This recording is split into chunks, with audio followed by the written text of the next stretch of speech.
तो फाइनली लोगोफोर भट होखांबाय नै गावनि मोनथायखौ जोङो बयबो होदो आरोना तो बरियानो फ्रियावनो होगासिनो नै मानसि गिटारा एकदम खालि आरोना तो लोगोफोर बिदिब्ला आङो दा थांबाय थादोनि आसा खालामदोंमोन जेरैबायदि जालांनांगौ भटआ बेबायदिनो निश्चय जालांबाय जानांगौना तो एसे एनैयाथ' बेबायदि जानायफ्रा जासिगोन माथो बुंबावनो आरोना जोङो गोबांथार भिडिअस नायबोखाबाय आरो जोङो नुनोबो मोनबोबाय बिटिसिनि बाहेरावबो दाब दाब जायगाफोराव बेबायदिनो एसे एनै जोङो थरख' बिथरख' जानायफोरखौ जोङो नुनो मोनखाबाय दा जियानो हक मोजाङैनो जालांबाय जानांगौ बोथोरा एसे थान्दा आङो इन्ट्र'आवहाय एसे भिडिअ क्लिप्सबो होनानै होखादों माने आंबो बिराद बरियानो फ्रि टाइमावनो होनानै फैदों आरोना फुङावनो जा बरिया होबाय दिनैहाय नै एकदम नीरब आरो साइलेन्ट ना नाथाय जोङो एसे एनै दावराव जानायखौ नुनो मोनबाय दुखुनांथाव बाथ्राया बेनो जाहैसिनबाय बांसिनै नैबे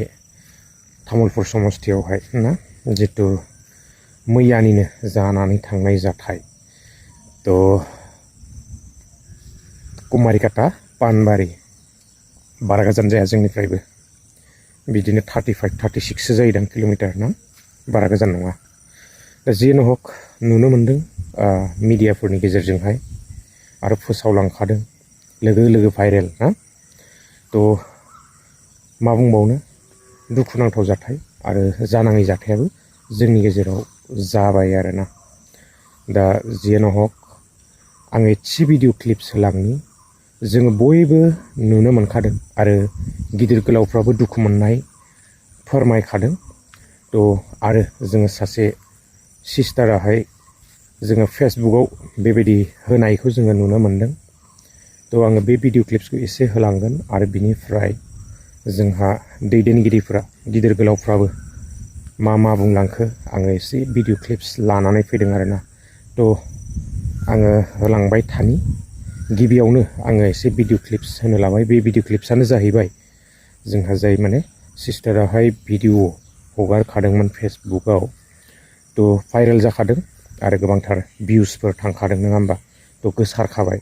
थेवबो आङो एसे क्लिप्सखौ होलांदिनि खुलुमबाय आंनि मुङा लाइमोन बर' दिनै आं बे भिडिअनि गेजेरजों लाइभ भिडिअनि गेजेरजों बेखौनो फोरमायनो सानदों माने दा बावैसो जोंनि कुमारिकाटा एरियानि सिङाव थानाय पानबारि गामियाव दहाय दा थांनाय हराव दा बावैसो मोनसे जाथाय जानानै थांबाय बे जाथाया ओरैबायदि जादों माने जोंनि गामिनि गामि आफादनि बिथोनजों माने जों गामिनि सेंग्रा सिख्लाफोरा गाबोन इलेक्सन दोङो होननानै गामियाव माने गामिखौ गार्ड होगासिनोमोन गामि नेगासिनोमोन बेंगासिनोमोन बै समावनो जोंनि दरंगाजुलि बियाबनि MCLA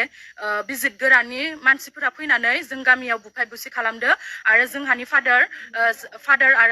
फादारजों लोगोसे सानै सुबुंबाव जाय माने गामियाव गार्ड होगासिनोमोन बै बिथांमोनखौबो गोब्राब बुनानै जोखोम खालामलांदो आरो लोगोसेनो मोनथाम फायारिं होनाय जादों आरो गं 2सो गारि लानानै गं 9सो गारि लानानै फैनाय जादोंमोन आरो बेखिनिखौनो आं बुंनो लादो दिनै माने दा बेफोरबायदि राजखान्थिया जोंनि जायगायाव जानो नाङामोन नाथाय जानानै थांबाय बेफोर मानि थाखाय जाखो बे बिथोना जानो हागौ 43 नं दारांगुजुलि तामुलपुर बियाबनि जाय बिजाथि BJP दोलोनि बिस्वजित दैमारी बिथांनि थिननाय लेखायैसो जादों जानांगौ मानोना बिथांनि BJP दोलोनि मानसिफोरानो बयबो दंजोबखायोमोन आरो आं गावनि मेगनजोंनो नुदों बुफाय बुसि खालामनायखौ बेयाव BJPनिनो मानसि गोजामोन आरो दा बे समाव आं बेखौनो लुगैयो जे जोंनि 43 नं तामुलपुरनि बयबो रायजो राजा सुबुंफोरा बयबो सांग्रां जानांगौ बिस्वजित दैमारीखौ देरहा होनाङा मानोना बिथाङा दा बे समाव गाज्रि राजखान्थि गेलेदो आरो गामि गामि थांनानै रांखान्थि रानदों आरो आं रायजो राजाफोरखौ बेखौनो फोरमायनो लादो जे रावबो गावनि बेसेन गोसा भटखौ 500 थाखानि थाखाय रावबो जेन गोरोन्थि सुबुंनो होआ आरो आं दा बे समाव बेखौनो लुगैदो जाय बिथाङा बिजितगोरा नार्जारी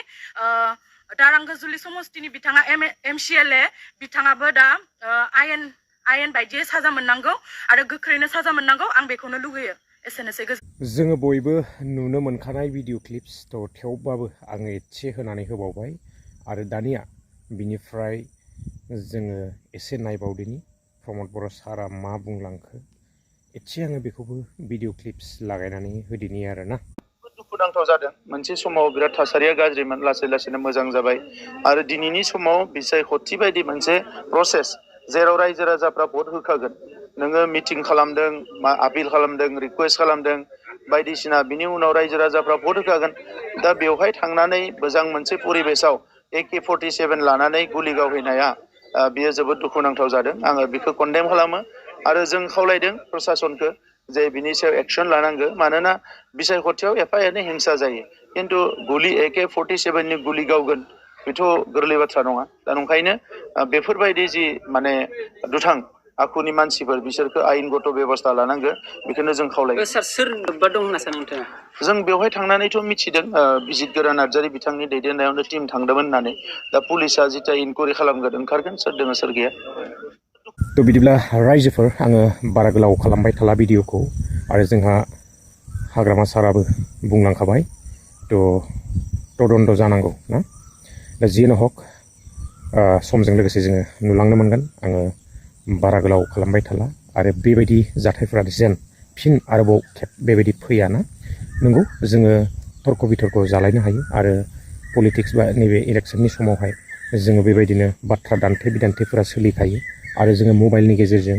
जोङो आजिखालि नैबे डिजिटेलनि जुगावहाय निउसनि गेजेरजों पर्टेलनि गेजेरजों जोङो मबाइलनि गेजेरजोंहाय थरखा-थरखि जालायबाय थानो हायो नाथाय आखाइजों आथिंजों आरो नैबे सिलाइजों बा आरो जाहैला आरोना बिदिया एसे माने बाराद्राय जाहैयो थ' जेन आरो फैबाय थानाय दिनफोराव बेबायदि जोङो जाया ना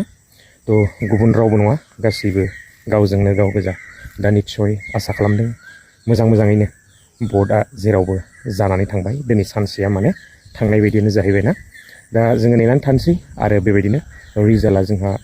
फैबाय थानाय बेबायदिनो जितु खालार फोसावखानाय बे खालाराव जोङो मोनगोनखौ आसा खालामदों आरोना थ' नेनानै थादिनि गोलाव खालामला भिडिअआ बेसेखिनियानोमोन नेक्स्ट भिडिअ लोगो मोनगोन गोजोन्थों बाय